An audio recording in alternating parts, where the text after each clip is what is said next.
Hi guys, how are you? Hope so everyone will be fine. In this video I will discuss the poem Caterpillar.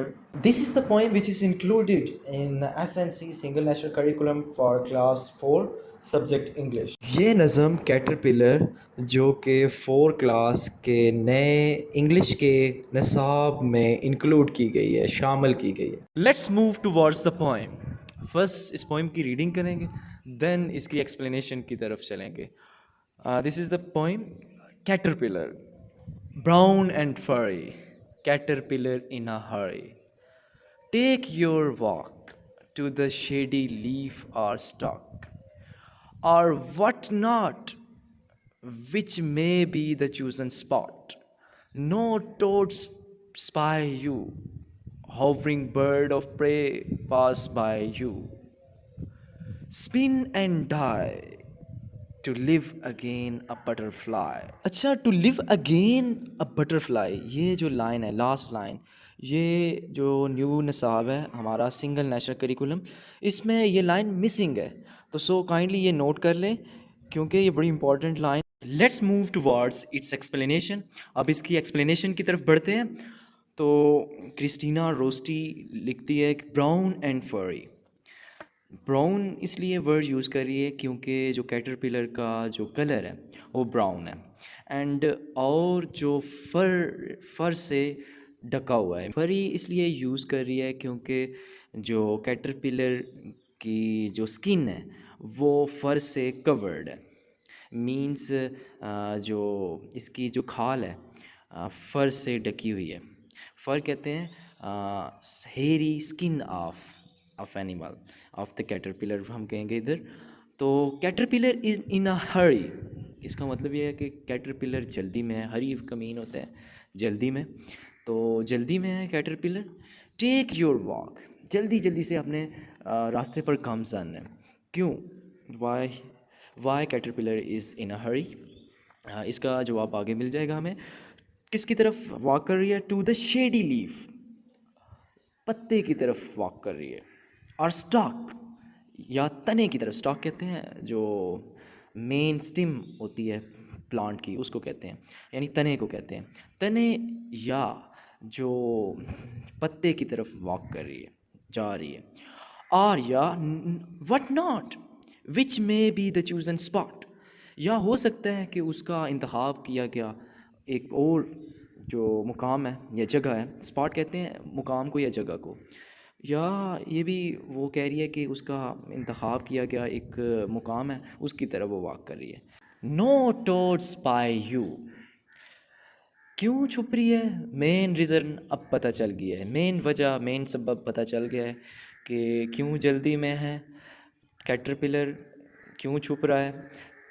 چھپ اس لیے رہا ہے تاکہ مینڈک، ٹوڈ کہتے ہیں بگ فراگ کی طرح، جو مینڈک کو کہہ سکتے ہیں، جس کی موٹی موٹی آئیز ہوتی ہیں اور براؤن کلر ہوتا ہے. تو اس سے وہ بچ رہا ہے تاکہ اس کی جاسوسی نہ کر سکے اور اسے نہ پکڑ سکے. ہاورنگ برڈ آف پرے پاس بائی یو، دوسری وجہ چھپنے کی یہ ہے کہ یہ پرندے سے بھی بچ رہی ہے. جو ہوور کا میننگ ہوتا ہے to wander here and there, ادھر ادھر ہوا میں گھوم رہا ہے پرندہ، اس سے، اس شکاری پرندے سے وہ بچ رہی ہے جو اس کے پاس سے گزر رہا ہے. جب وہ گزرتا ہے تو یہ کیا کر لیتی ہے، یہ اپنے آپ کو اسپن کر لیتی ہے. اسپن کا مطلب ہوتا ہے ٹو فارم اے نیٹ، جال بنا لیتی ہے اپنے ارد گرد. ایک جو ویب ہے، جال بھی کہہ سکتے ہیں، وہ اوڑھ لیتی ہے، وہ بنا لیتی ہے. تو اور مر جاتی ہے، ایسے محسوس ہوتا ہے کہ وہ مر گئی ہے. کیٹرپلر کو پرندے اور مینڈک یہ سمجھتا ہے کہ اب وہ مر گئی ہے، لیکن ابھی وہ زندہ ہوتی ہے. تو اس لیے آخر پہ جو کرسٹینا کہتی ہے to live again or butterfly, جو تتلی ہے وہ ایک مکمل تتلی بن جاتی ہے، وہ کیٹرپلر سے تتلی بن جاتی ہے. اب وہ اپنی نئی زندگی کا آغاز کرتی ہے جس میں اسے کوئی فکر فاقہ، کوئی ڈر نہیں ہوتا. وہ بغیر ڈر کے زندگی گزارنا شروع کرتی ہے کیونکہ وہ اڑنا شروع ہو جاتی ہے. جب اڑنا اس نے سیکھ لیا تو اسے کسی پرندے اور کسی مینڈک کا کوئی ڈر نہیں ہوتا. سو یہ پوئم جو بٹرفلائی کی ٹرانسفارمیشن پر ہے، جو تتلی ہے کیسے کیٹرپلر سے ایک مکمل تتلی بنتی ہے اور خوبصورت تتلی بنتی ہے، اور کیسے اپنی جو لائف سائیکل ہے اس کو موو کرتی ہے، کیسے ایز اے کیٹرپلر اسے بچ بچ کر رہنا پڑتا ہے، اور مینڈک سے اور ہاورنگ برڈ سے، پرندوں سے بچ کر رہنا پڑتا ہے جو اس کا شکار کر سکتے ہیں، جو تتلی کو کھا سکتے ہیں جب وہ کیٹرپلر کے فارم میں ہوتی ہے. تو یہ پوئم تھی، یہ تتلی کی ٹرانسفارمیشن پہ تھی. اب اس پوئم کے انالیسس کی طرف چلتے ہیں، اس کو ڈیپلی اسٹڈی کرتے ہیں. اس میں ایکچولی شاعرہ کہنا کیا چاہ رہی ہے. اس میں ٹرانسفارمیشن کی تھیم ہے، یعنی کہ جو پروان چڑھنے کی تھیم ہے، کیٹرپلر سے جو مکمل تتلی بننے کا جو سفر ہے، اس سفر کے دوران جو بٹرفلائی کو مختلف پرابلمس کا سامنا کرنا پڑتا ہے، سفرنگ کا سامنا کرنا پڑتا ہے. ان تمام تکالیف، سفرنگ اور پرابلم سے نکل کر پھر اسے ایک نئی حیات، نئی زندگی ملتی ہے. اس نئی زندگی میں کوئی ڈر، کوئی خوف نہیں ہوتا. تو اسی طرح ہیومن لائف بھی ہے جس میں انسان کو سفرنگ کا سامنا کرنا پڑتا ہے.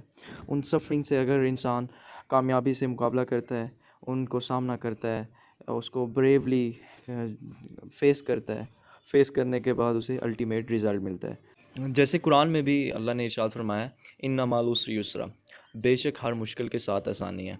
تو مشکلات کے بعد ہی آسانیاں جنم لیتی ہیں. تو کرسچینٹی میں بھی یہ کنسیپٹ ہے، سفرنس بریڈز ایسنس، مین سفرنگ کے بعد ہی جو آسانیاں ملتی ہیں، جو مصائب ہیں وہ آسانیوں کو جنم لیتے ہیں. تو یہ اس طرح ٹرانسفارمیشن کی تھیم تھی جو میں نے آپ کے ساتھ ڈسکس کی. آخر پہ تمام دوستوں سے ریکویسٹ ہے کہ please subscribe my channel and like my video and share it. Thank you for watching my complete video. جزاک اللہ.